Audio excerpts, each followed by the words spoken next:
Chemical kinetics. Chemical kinetics में हम लोग देखे थे केमिकल काइनेटिक्स दो वर्ड से मिलकर बना है, एक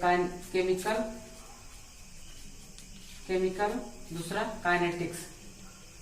काइनेटिक्स का मतलब क्या बताए थे, वेलोसिटी या रेट। कोई भी केमिकल रिएक्शन हो रहा, उस केमिकल रिएक्शन किस रेट से रिएक्टेंट से प्रोडक्ट की ओर बढ़ रहा है, वो काइनेटिक्स के द्वारा डिफाइन करते हैं। फिर देखते रिएक्शन दो प्रकार का, एक सिंपल रिएक्शन दूसरा कॉम्प्लेक्स रिएक्शन। फिर सिंपल रिएक्शन किसको बोलते हैं, जो एक स्टेप में कंप्लीट हो जाता है उसे सिंपल रिएक्शन बोलते हैं, जो मोर देन वन स्टेप होता है उसको कॉम्प्लेक्स रिएक्शन बोलते हैं। यहाँ तक उसके बाद क्या पढ़े थे, रेट लॉ एक्सपेरिमेंटेशन।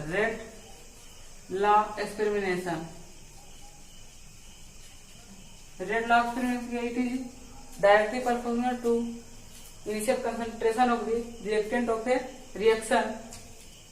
यानी कि मान लिया जाए कि कोई रिएक्शन ए बी कन्वर्ट हो रहा है प्रोडक्ट में, तो रेट लॉ एक्सपेरिमेंटेशन से लिख सकते हैं, is directly proportional to initial concentration of the reactant of a reaction.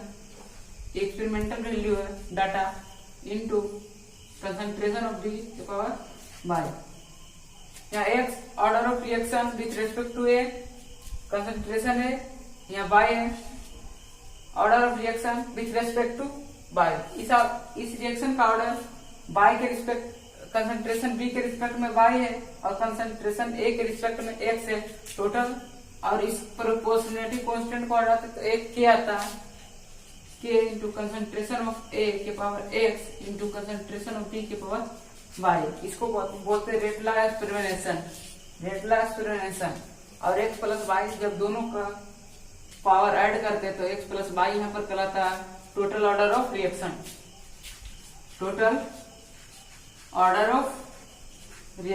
इतना हम लोग कवर कर चुके हैं। आज हम देखेंगे कुछ क्वेश्चन केमिकल काइनेटिक्स के अंदर, इसको मिटाते हैं।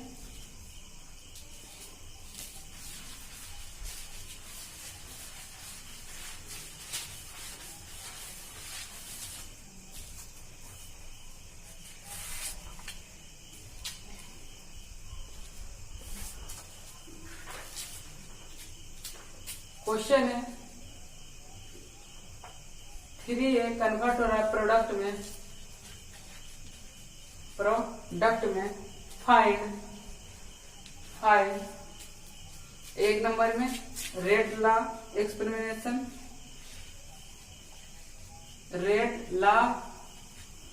दूसरा में पूछ रहा है what is the rate of reaction what is the rate of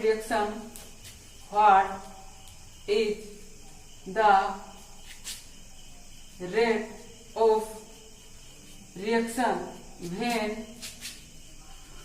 concentration A is double।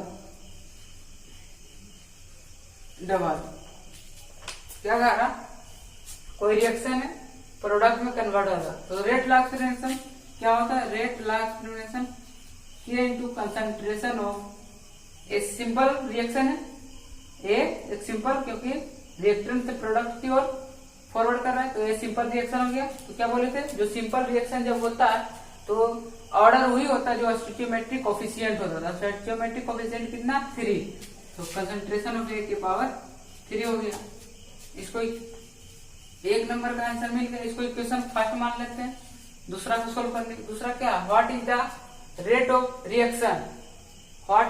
Of reaction when concentration of A is double, concentration of A is double. बोला रेट क्या हो जाएगा जब कंसंट्रेशन इसका डबल हो जाएगा, तो rate new क्या हो जाएगा, K कंसंट्रेशन ऑफ 2A के पावर 3। जब कंसंट्रेशन A था तो रेट इतना होगा, जब कंसंट्रेशन 2A हो जाएगा तो उसका रेट क्या होगा, ये पूछ रहा है। R new equal to K into 8 concentration A के पावर 3, यानी कि आर न्यू कितना हो गया 8 के इंटू कंसंट्रेशन ऑफ ए के पावर 3। इसको क्या लिख सकते हैं आर रेट, जो फर्स्ट का था रेट ला वो उसका 8 गुना हो जाएगा, यानी आर न्यू कितना हो गया 8 आर, यानी कि जब कंसंट्रेशन ए का दुगना करेंगे तो उसका रेट 8 गुना बढ़ जाएगा। यहां से ये पता चल रहा है, जब यानी कि concentration is directly proportional to rate concentration बढ़ेगा तो रेट बढ़ेगा, कंसंट्रेशन घटेगा तो रेट घटेगा। ठीक है, इसको नोट करो। नेक्स्ट क्वेश्चन देखते हैं।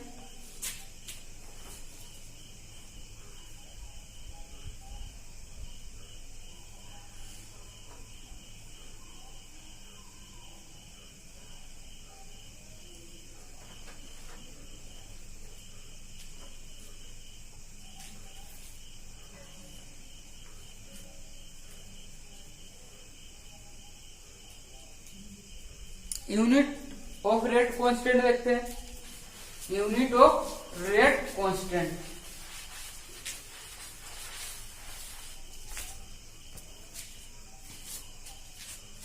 हेडिंग दो unit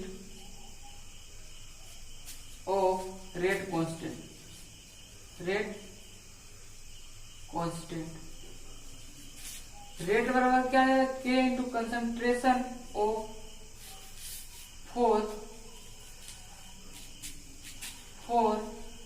nth order of reaction, nth order of reaction. तो आर बराबर क्या जाएगा के कंसंट्रेशन ऑफ रिएक्शन क्या हो जाएगा एन कन्वर्ट हो रहा है प्रोडक्ट में, इस रिएक्शन के बारे में। तो इसका रेट क्या हो जाएगा के इंटू कंसंट्रेशन ऑफ ए के पावर एन। इसका निकालना रेट, इसका निकालना आर इक्वल टू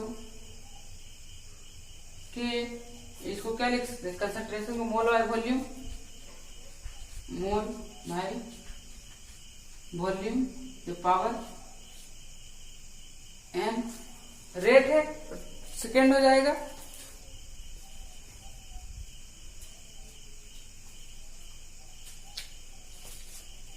रेट कौन सी है के इंटू आर बटे आर इधर आएगा तो आर बटे इंटू वॉल्यूम ऊपर चल जाएगा, वॉल्यूम के power n divided by mole के पावर एन। ये किसका यूनिट रेट का कौन यूनिट क्या होता है k equal to rate mole litre inverse, mole litre inverse. इसका क्या होता है यूनिट, यूनिट क्या होता है mole litre inverse, mole litre inverse into time inverse, time inverse divided by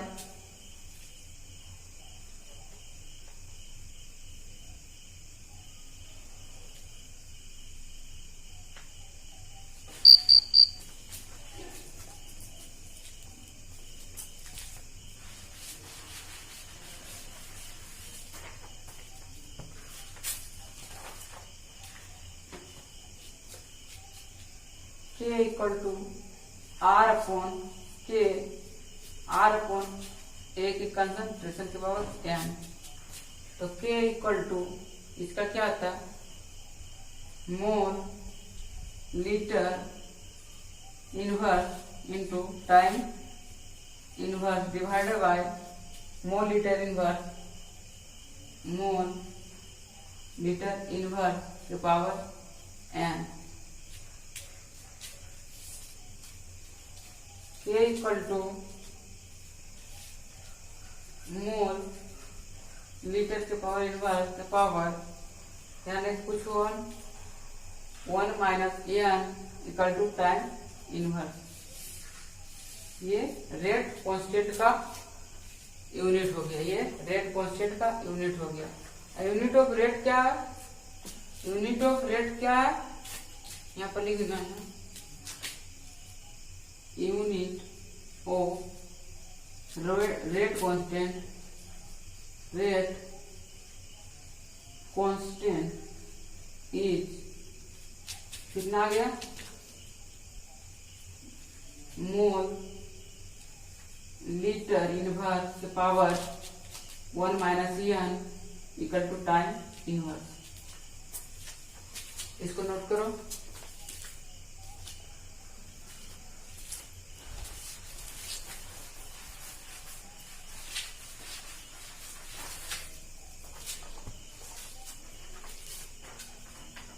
order of reaction एक तरफ लिखते हैं, order of reaction first order का रेट कांस्टेंट का यूनिट क्या आता है, सेकेंड ऑर्डर का। इस तरह से ऑब्जेक्टिव में बोर्ड में पूछ सकता है। इधर रेट कांस्टेंट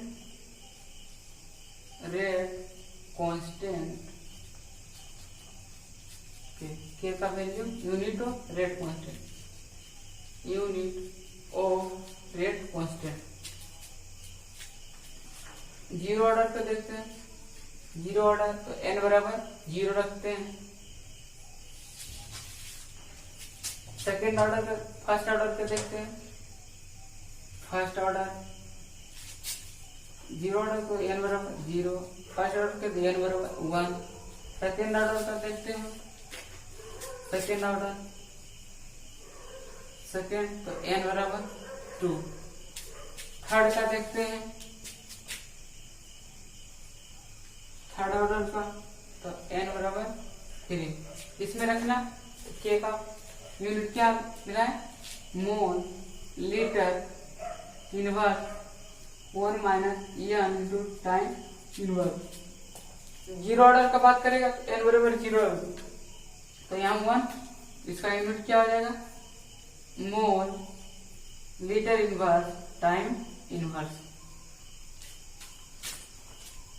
फर्स्ट ऑर्डर के n बराबर 1, n बराबर 1 रखेंगे तो 1 माइनस 1 0, 0 के पावर कुछ भी पर पावर अगर 0 है तो उसका वैल्यू 1, इसका 1 उसका time inverse, time inverse. n बराबर 2 रखो तो माइनस 1 आ जाएगा तो mole inverse litre time inverse हो जाएगा। अब n बराबर 3 रखेंगे तो क्या हो जाएगा, मोल -2 लीटर -1 टाइम इनवर्स। नोट करो इसको, ये ऑब्जेक्टिव में बोर्ड में पूछ सकता है।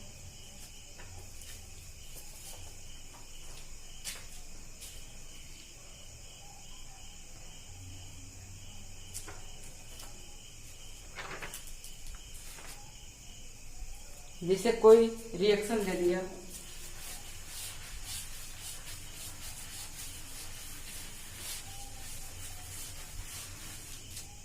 कोई रिएक्शन है 2A कन्वर्ट हो रहा है 3B में, find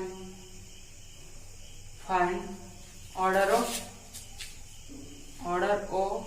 reaction, find order of reaction when rate constant of this reaction, when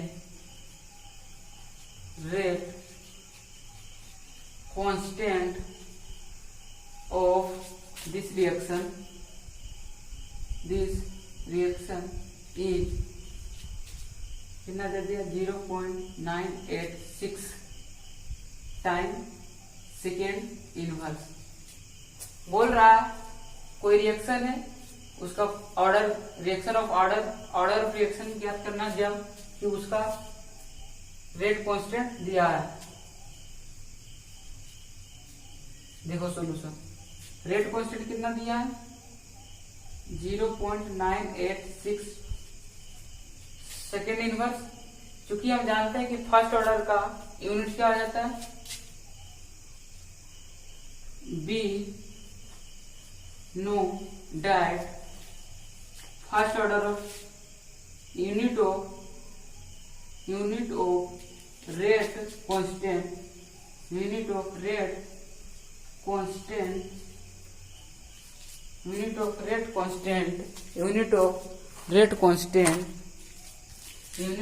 rate constant of first order.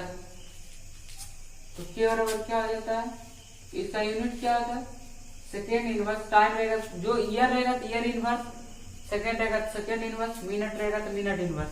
यहाँ भी सेकेंड इनवर्स, यहाँ भी सेकेंड इनवर्स, यानी कि ये रिएक्शन क्या कहलाएगा, first order. First this reaction, order of this reaction, order of this reaction is first order.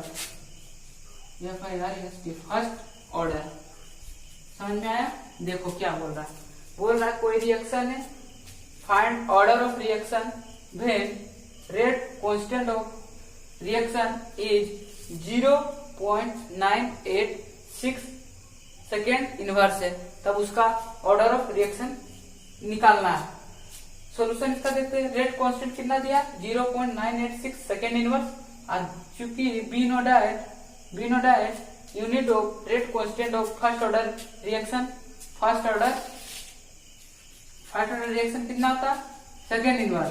Second inverse इसका यूनिट है और इसका भी यूनिट है सेकेंड इनवर्स, इसलिए हम कह सकते हैं यह रिएक्शन का रेट कांस्टेंट फर्स्ट ऑर्डर का यूनिट फॉलो कर रहा है, इसीलिए यह रिएक्शन का ऑर्डर 1 होगा।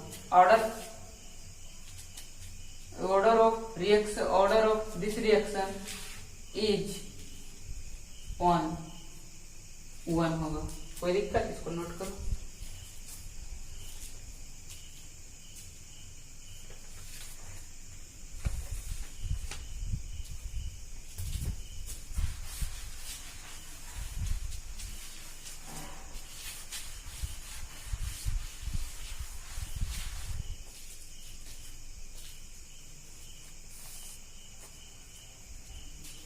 अब कुछ आगे जब जैसे पढ़ेंगे केमिकल काइनेटिक्स में कुछ टर्म यूज होगा, half life, half time, full life, life time, ये सब टर्म यूज होगा, उसको देखते हैं।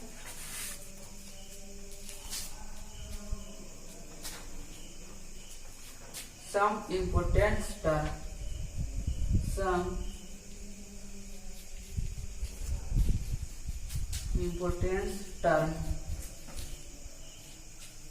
Some important term. कोई रिएक्शन है, मान लीजिए ए कन्वर्ट हो रहा है बी में, इसका इनिशियल टाइम के लिए t0 का यूज करेंगे। इनिशियल टाइम में मान लीजिए कि इसका कंसंट्रेशन ए है, ये तो कोई रिएक्शन इनिशियल टाइम में एक कंसंट्रेशन रिएक्टेंट का होता, प्रोडक्ट का नहीं होता, क्योंकि जिस समय हम उस बोतल में लिए सिर्फ रिएक्टेंट है, प्रोडक्ट तो नहीं। आफ्टर टाइम टी उसका कंसंट्रेशन कुछ ना कुछ तो घटेगा, कुछ ना कुछ तो प्रोडक्ट में फॉर्मेशन होगा, इसलिए उसका कंसंट्रेशन कुछ ना तो कुछ घटेगा। मान लीजिए कि x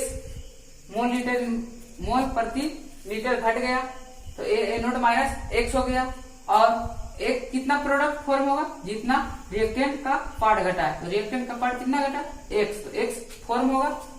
इसको कभी कभी हम लोग एटी से सूचित कर सकते हैं, एटी से निरूपित कर सकते हैं। यहाँ पर ए नोट क्या, initial concentration of the reactant of reaction, initial concentration of the reaction, initial concentration of the reactant of a reaction,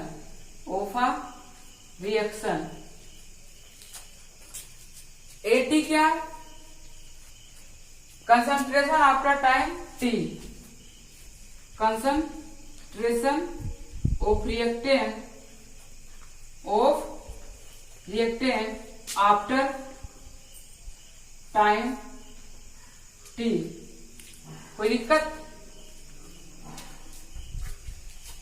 T note क्या है, इनिशियल टाइम है, टी क्या, after time T, concentration of the reactant, जो remaining बचा हो उसको eighty बोलेंगे।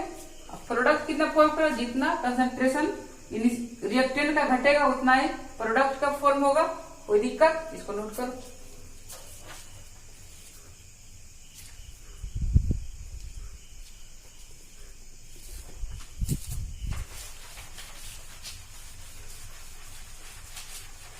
Half life क्या है?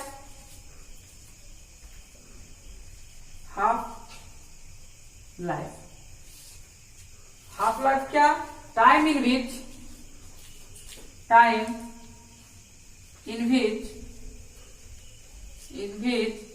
50% of reactant, time in which 50% of reactants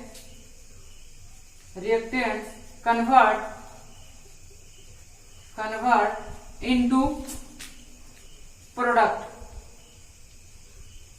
is known as half life.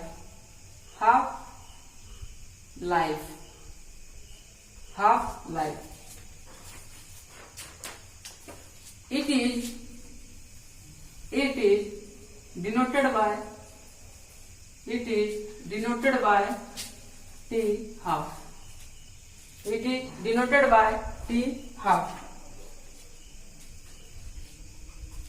मान लिया जाए कि कोई रिएक्शन है, ए कन्वर्ट हो गया प्रोडक्ट में। एग्जांपल दे रहे हैं, कोई रिएक्शन है जो ए कन्वर्ट हो गया प्रोडक्ट में। मान लेते हैं कि इसका इनिशियल कंसंट्रेशन कुछ तो रहा होगा ए नोट, उस समय प्रोडक्ट कुछ नहीं होगा। जिस समय किसी बोतल में हम कोई भी रिएक्शन कराते हैं उस समय उसका इनिशियल कंसंट्रेशन ऑफ रिएक्टेंट होता है, प्रोडक्ट 0 होता है। क्यों? क्योंकि उस समय तुरंत जैसी बोतल में अगर कोई भी रिएक्टिव पदार्थ लेंगे तो वह तुरंत रिएक्ट नहीं करता है, इसलिए उस समय प्रोडक्ट कुछ नहीं होगा। कुछ समय बाद उसका कंसंट्रेशन कितना हो गया? A0/2। तो प्रोडक्ट कितना बन जाएगा? A0/2। तो A0/2 प्रोडक्ट बनेगा। यानी कि यहाँ से क्या निष्कर्ष निकल रहा है? 50% ऑफ रिएक्टेंट कन्वर्ट हो गया प्रोडक्ट में। इस टाइम को क्या बोलेंगे? T half. इस टाइम को क्या बोलेंगे? T half. T हाफ में 50% रिएक्टेंट बचता और 50% प्रोडक्ट होता। इसको